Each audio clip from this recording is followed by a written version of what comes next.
Everyone, welcome back to the NFA Review channel. Today we're going to be taking an in-depth look at the FPM Gunworks Dirty Dachshund 30 caliber rifle suppressor. But before we get started, just want to let you guys know the dates for Suppress Fest 2023 have been chosen. So I'll throw it up here on the screen. Suppress Fest 2023 will take place at Aries Firearms Training Facility once again in Leesburg, Florida on November 4th and 5th. So stay tuned for that. I have the website locked right now as I'm building up a list of vendors that would like to attend. And then soon after the new year, we'll go live and then we'll throw tickets on there. Again, it's going to be a limited entry event. Okay, that made it what it is. That made it special for everybody that attended.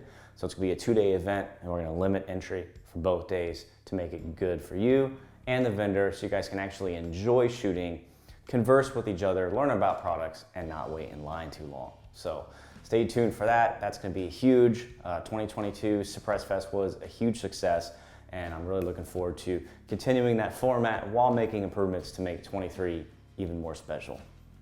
So let's go ahead and take an in-depth look at this new suppressor.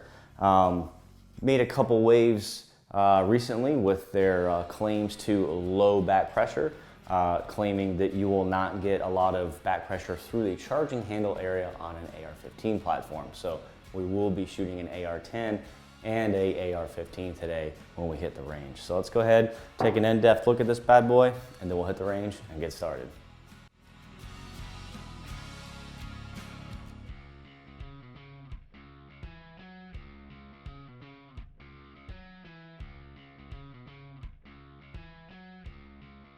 All right, first things first with the specs. It comes in at an overall length of 8.25 inches. It has a diameter of 1.6 inches, and then its weight and materials are going to differ because if you look at their website, they actually give you options to choose your material, which of course is going to change the weight. So starting off with the 17.4 heat-treated stainless steel material option, that would put your weight at an even 16 ounces. And then with the titanium option, that drops your weight significantly down to 10.5 ounces. Going back to your options on the website, the finish options are as follows: black or flat dark earth, high temperature black Cerakote, or raw finish, or a sandblasted raw finish. So that's pretty cool. Your mount interface at the rear is going to be 1.375 by 24 hub, so that's very welcome. And this one did ship with a 5/8 by 24 direct thread mount. As far as calibers on what this can handle, this will handle 5.56 all the way up to 300 rum. Now, as far as pricing, again, that is going to fluctuate depending on the material and options that you choose on the website. But in all, the spread was $750 up to $1,250 depending on options. As far as a warranty, on their website it states lifetime, but they don't warranty stupid.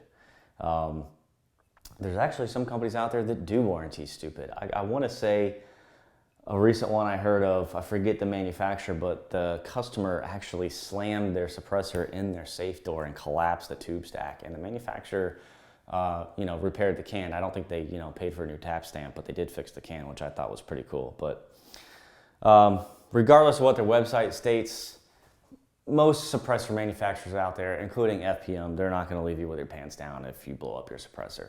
Okay, I'm sure they're going to take care of you. Now, special features, and then let's hit the range. I'm trying to just breeze through the studio here today. So this is a sealed unit. There's nothing to take apart here, so we can kind of get through the studio a little faster and go have some fun shooting. So again, I mentioned at the beginning of this video, claim to fame on this particular model is the low back pressure. Now, if I use a 3/4 inch open-ended wrench, you could use that to remove their direct thread mount. And I'll get some tight B-roll shots here of what I can see on the inside of the suppressor, but you can see the blast chamber area, and looks like a couple baffles just behind it have 3 venting slots cut into it. So that's definitely going to help with back pressure coming back through the bore and through the firearm and into your face, into the charging handle area. So I'm actually really excited to check that out, because there's nothing I hate more than you know, enjoying a nice, low, deep tone, quiet shooting experience. And then by like round 6 or 7, when everything's really built up, you start getting that really high pressure, hot gas underneath your, for me, my right eye, right underneath my eye protection. And it just makes your eye water, and it takes a lot of fun out of shooting. So really curious to see if what they did here with the design actually helps negate that. As far as mount options, today I have a dead air chemo that we'll use on the AR-10 because it already has a dead air flash hider on it. And then I have a, I believe this is a Rex Selenium direct thread 1/2x28 mount because FPM only shipped me 1 mount. So we are going to be able to shoot direct thread and QD here today on the channel, which is pretty cool. So I'm gonna pack up all this stuff here. I'm gonna grab probably, we'll do a 5.56, we'll do 300 blackout, and we'll do a 308. And that should give you a pretty wide array and understanding of what this sounds like as far as tone. So without further ado, let's go ahead and hit the range and get to it.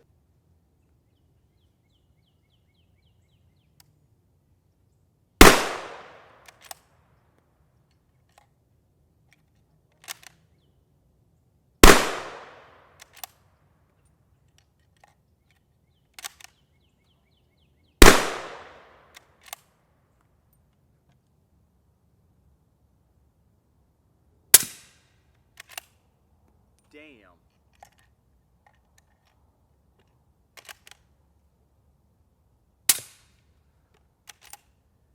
Wow.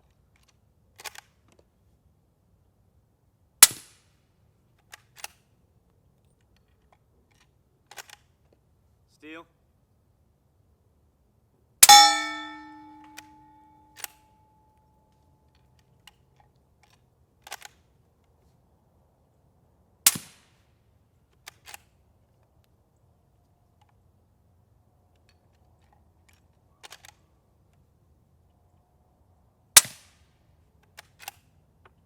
Great tone. Great tone. Shooting 220 grain subs from two-way warehouse. Wow.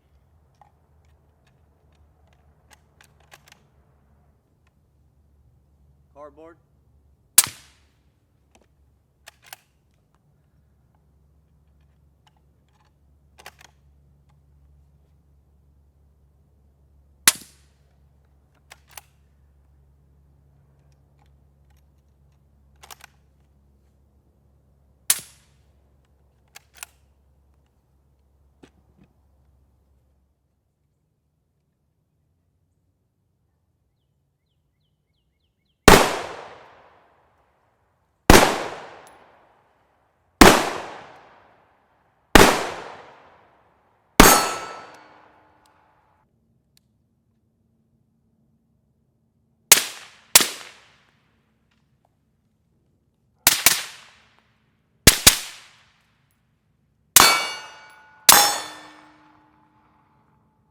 Steel is loud.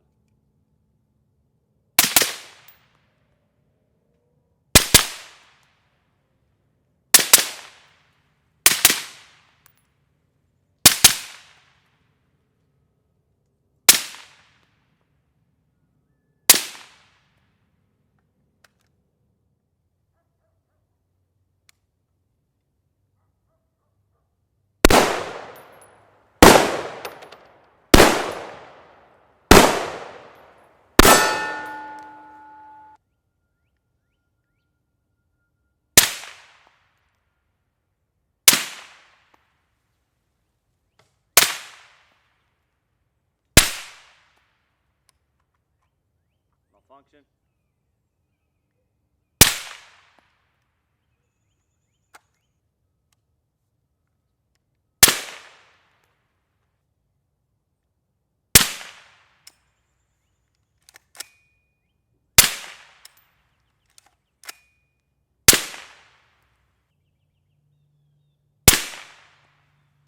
Yeah. So the hammer's resetting. It's just not stripping off around. Needs a heavier buffer or spring.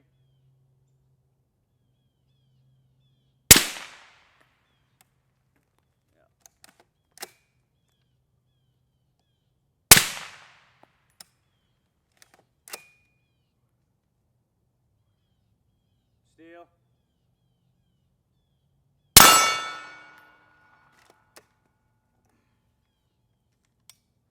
Well guys, I hope you enjoyed the review. Let's go ahead and cover how it did. So first things first, 300 blackout sounded absolutely Hollywood quiet.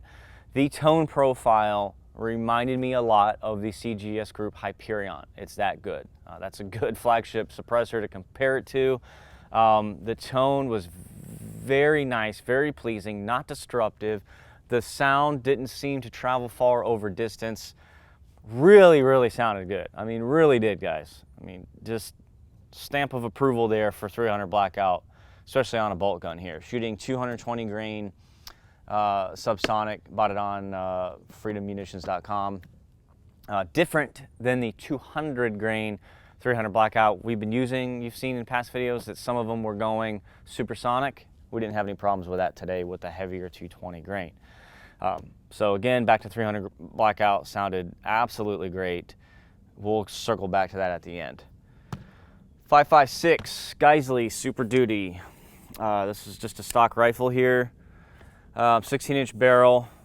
I believe it's a non-adjustable gas block because I don't see a set screw there on the front. This gun's pretty gassy on pretty much every suppressor review I've ever used it on, but that's why these rifles work a lot.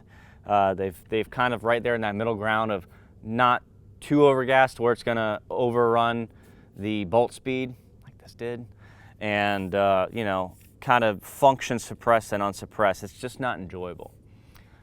Whether or not this suppressor, you know, will alleviate overgassing on particular rifles, it did not do it on this one. Again, this one's pretty gassy. We're also shooting, I don't have it over here, but I'll show some B-roll of the ammunition we were shooting, purchased on Freedom Munitions. I'll show a little clip there from when we were shooting to kind of refresh your memory. A lot of smoke. Looked like a damn smoke bomb went off around me. Again, I don't know if it's a combination of this particular rifle or the ammunition I was using, but pretty gassy in my right eye. Was not too enjoyable there when you were rapid firing. I grabbed a different lot of M193 ammo that I keep underneath the back seat of my truck with an SBR throwdown that I keep back there, a suppressed gun, and I shot it. I'll go ahead and show you that now.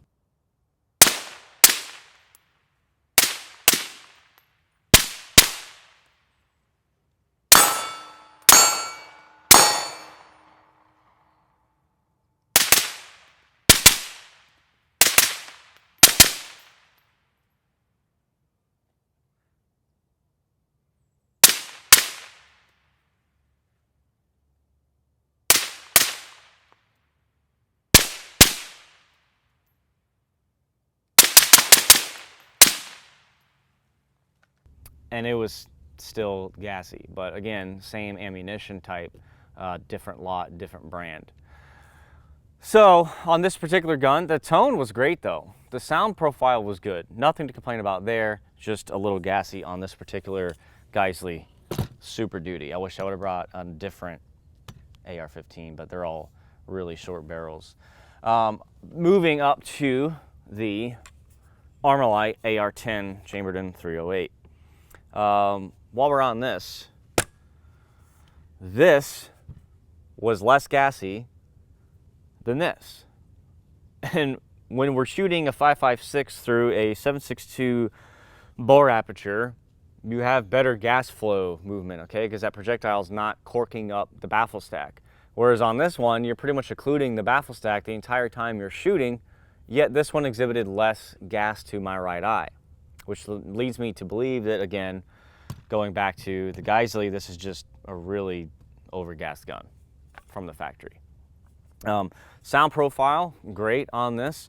I ended up putting my earplugs in because I've noticed over the last couple of years, I've pretty much damaged my hearing just shooting every week suppressed guns. I mean, just because you have a suppressor on it doesn't mean if you're going to shoot extended suppressed shooting, especially out of a rifle caliber, that you shouldn't be running ear pro. Typically I try to keep them off as long as I can, but you know, I need to start thinking about my health down the road. I do not want to get tinnitus. It sucks. I know people that have it and they're miserable and I feel bad for them. So I'm going to start running ears a lot more when I shoot with rifles. Anyway, this gun had some malfunctions.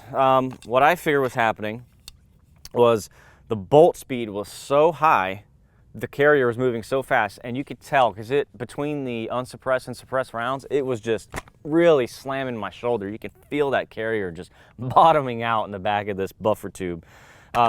It needs a heavier buffer when shooting suppressed, and I don't have one here, so whoops. And it was moving so fast, the spring in the magazine didn't have enough tension or strength to push up that next round fast enough before the carrier came back. It was moving so fast, it was just skipping right over.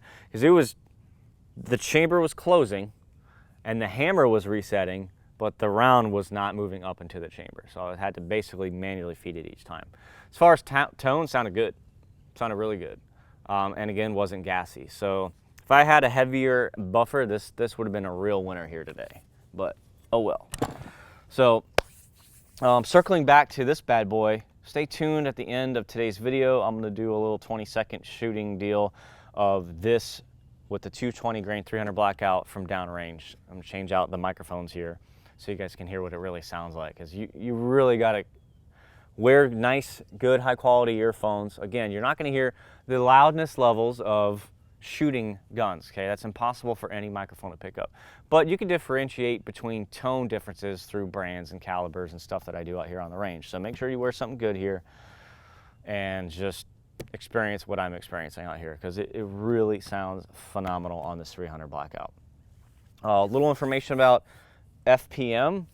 It's a machining company. They do a lot of stuff with Glock slides, and this baffle stack itself is actually patent pending, I believe, and they use it across their entire lineup for all their suppressors. So go give them a like and follow on social media. Go check out their website. I love working with smaller companies like this. I mean, he named the suppressor after his dog, Mr. Weenie.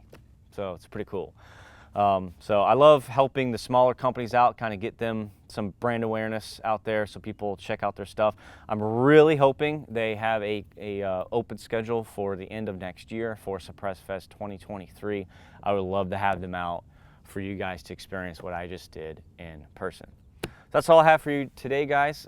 Very Merry Christmas, by the way. It is the 22nd. So I'm gonna get home, edit this as fast as I can, get it up on the channel so you guys can enjoy it over the holiday weekend. This is the first Christmas I've had off in years from the fire department, so I'm pretty excited to spend it with my daughter, my wife, so it's gonna be fun. So if you have any questions about what we did today, just leave it in the comment section below and I'll get to it.